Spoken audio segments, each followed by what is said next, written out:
What's up, y'all?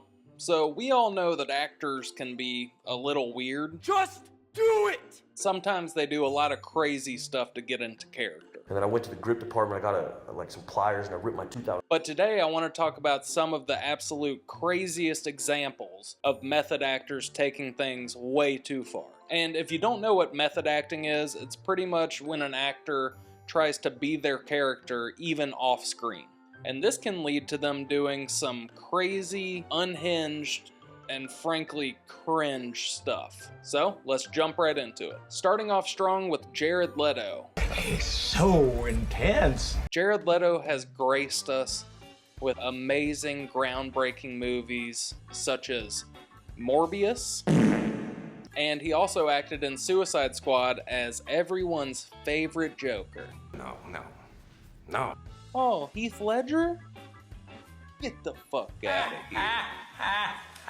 So, in the movie Morbius, he plays a character who has a disorder that causes his legs not to work well, and his way of living this role was to use crutches 24/7, even though he obviously didn't need them. And people on set reported that it would take him 45 minutes just to use the bathroom because he refused to use his perfectly good legs, holding up the entire production, making everyone wait on him because he really needs to live the role. And this led to the crew getting so frustrated with him wasting everyone's time that they got him a wheelchair and pretty much told him, hey, you can't use the crutches anymore. Pretty annoying and pretentious, right? Well, his cast on the Suicide Squad probably wishes that he was only hobbling around the whole time. Because during the filming of the Suicide Squad, he had to play the Joker. And the Joker is a famously unhinged character. So what does little old Jared Leto do, you may ask? Well, he acts like the fucking Joker in real life for 7 months. He would do stuff like send his co-stars rats, bullets, and one time a dead pig. Don't forget the anal beads. Oh my god, Jared, you're right. How could I forget the anal beads? He would also periodically send his castmates used condoms. Who did you send used condoms to? Oh, everybody.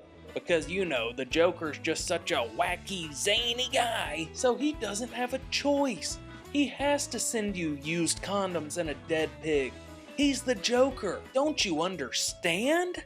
It's all part of the process, you idiot. And he did all of this to be the worst Joker in the history of Batman or Joker movies. And while on set, he literally wouldn't let people call him by his real name. You had to refer to him as Mr. J. Will Smith even said, I never really met Jared Leto. I only met the Joker. And to that, I say, shut the fuck up. And knowing all of this just begs the question, what was the point? He was trying so hard to build hype through crazy news headlines and these wacky stunts that he forgot the real goal, which is just to do a good job and be convincing. But no, the real point of all of this was to just feed his ego. That's it. And when the movie wasn't a hit, and his role in particular ended up being a total bomb, he tried to roll all this back and say, the fact that I was giving used condoms to people, which was not true. oh, well, I never sent used condoms. I don't know where you heard that. I don't know, Jared. Where did we hear that? The used condoms. Also, what is that laugh?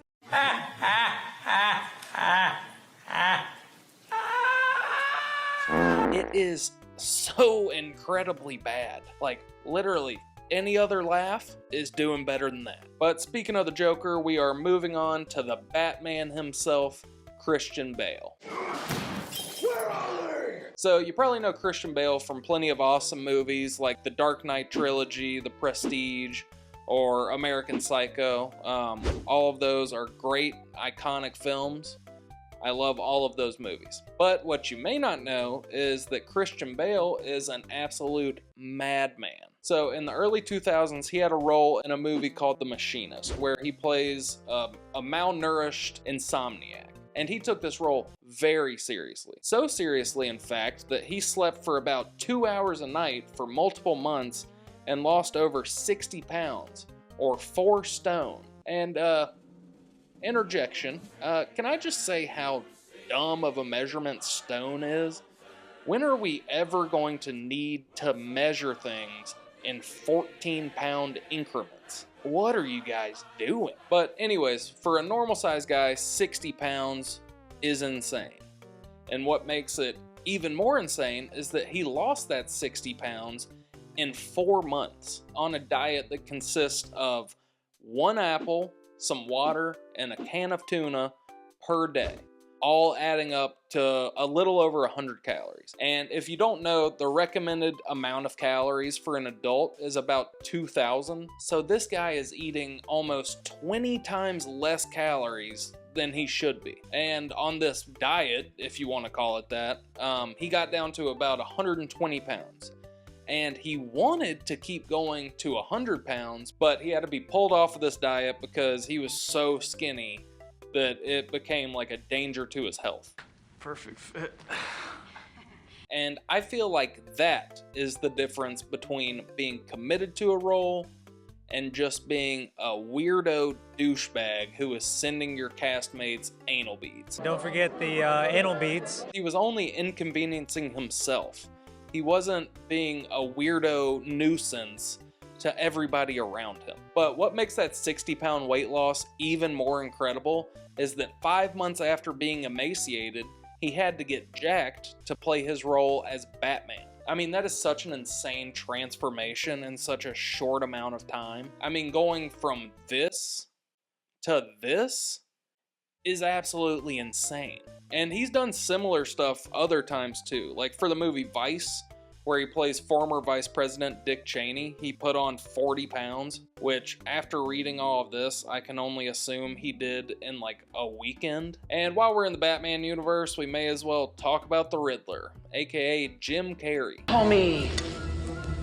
The Riddler. So Jim Carrey in the 1999 film Man on the Moon is a classic case of an actor taking things way too fucking far. So Jim Carrey gets cast to play one of his idols, Andy Kaufman. And I'm sure for any actor comedian, that's gotta be awesome. You get cast as one of your idols in a biopic about their life. I mean, that's gotta be a dream. But like I said, Jim Carrey took this shit way too far. Have you guys ever done anything with somebody who's doing that sort of like I'm in the character all the time thing? It was yeah, it was challenging. It was not easy. You know, he was great, but it was tricky, you know, because it was sometimes hard to just kind of fit yourself around what he was doing, you know, being in the thing all the time. And it was tricky. And let it be known, he does not claim that he was method acting. Oh, no. When I heard I had the part, I was looking at the ocean, and that's the moment when Andy came back to make his movie. Hello. What happened after was out of my control. He believes that the spirit of Andy Kaufman inhabited his body, taking over and essentially possessing him. In an interview, he said this. I was only there for a couple of days myself, but of course Andy was there, and Tony Clifton was there. And so I don't really know a lot about Milos Forman. He wasn't there. Andy was the one there. And the director was not amused by his antics and bullshit. Andy, you have to give me a chance to make a movie. I don't need to make a movie. After just 2 weeks of it, he called him and told him to cut it out. Milos called me about 2 weeks into shooting, and he said, I don't know what to do. I have never dealt with anyone like Andy. You mean Andy? Andy. That's right. Okay, I'll tell Jim you like him, though. Okay, man. You do that. And just like good old Mr. J, he would force everybody on the set to call him Andy. And if you didn't call him Andy, he was either gonna flat out ignore you or pester the hell out of you until you broke and called him Andy. Andy felt it was necessary to stay in the character. Which has gotta be so annoying. Like, you know it's Jim Carrey, and you've just gotta be like, hey, Andy, good job out there, I guess. You did It's pretty good, Andy. And whenever he was acting like Andy Kaufman, who was acting as Tony Clifton, he would pretty much just get wasted and yell at people all day. You got me a drink? No, go away. What? Go away. Wait! No, what? Don't go away. So it's Jim Carrey playing Andy Kaufman, who's playing Tony Clifton? Tony Clifton, yeah. So it was like, so he was, whenever he was Tony Clifton, it was particularly mayhem off the set because he was just fucking, you know. Also, when he was method acting as Clifton, sometimes he would get so trashed that they had to physically carry his drunk, limp body to hair and makeup just so the production could stay on schedule. And one part of this whole thing that I found pretty odd and unsettling is when Andy Kaufman's daughter comes to the set and Jim Carrey talks to her while acting like her dead father for over an hour. You know, Andy had her out of wedlock when he was a teenager, and she was put up for adoption, and she didn't know who her dad was until he was on Taxi, and she never got to meet him before he passed away. So that day, she came into Andy's trailer and talked to her father alone for an hour or more, and telling each other that they love each other and exploring the reasons why.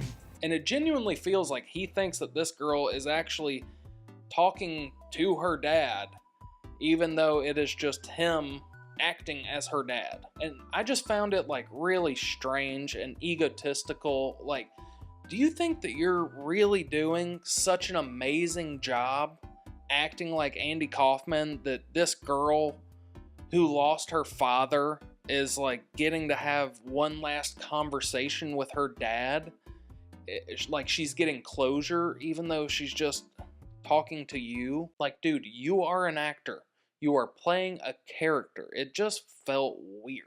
What do the kids say nowadays? It gave me the ick. And I love Jim Carrey. He was one of my favorite actors as a kid. He was in a lot of my favorite movies when I was a kid. But man, this is just a case of an actor taking shit to the extreme and beyond. And moving on to a man who would have probably cut his leg off to win an Oscar, Leonardo DiCaprio.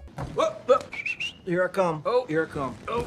So, for his role in The Revenant, Leonardo DiCaprio did all kinds of crazy shit. It was mostly shot in Canada in the middle of winter, and old Leo was jumping in and out of rivers, damn near getting hypothermia every other day. And if you've seen The Revenant, you may remember a scene where he cuts out a bison liver and eats it. And you may also know that the liver that he eats in the movie is an actual real raw animal liver. Pretty gross, right?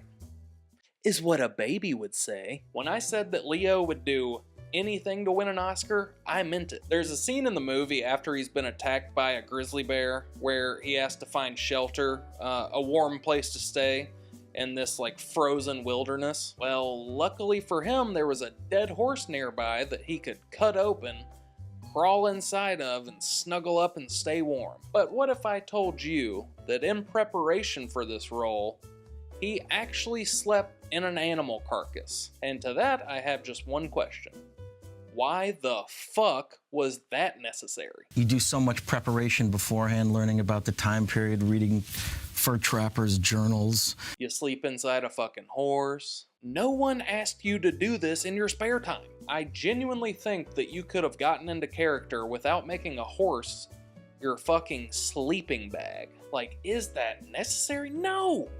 That is some insane shit. So I think that we can all agree that sometimes actors take things a little too far. And I admire their commitment to their craft because me personally, I would never do any of this shit. And there are plenty of other crazy stories from method actors that you can look up and read about. They're pretty interesting. I just covered these four because I personally thought that they were pretty wild. And if you don't think that sleeping inside of a horse body is wild, then I'm here to tell you about BetterHelp. I'm just kidding. This isn't sponsored. But anyways, that's going to do it, guys. If you made it to the end of the video, thank you so much. And if you enjoyed it, please like the video. And if you want to see some more stuff from me in the future, please subscribe. I'm still very early in this whole YouTube thing.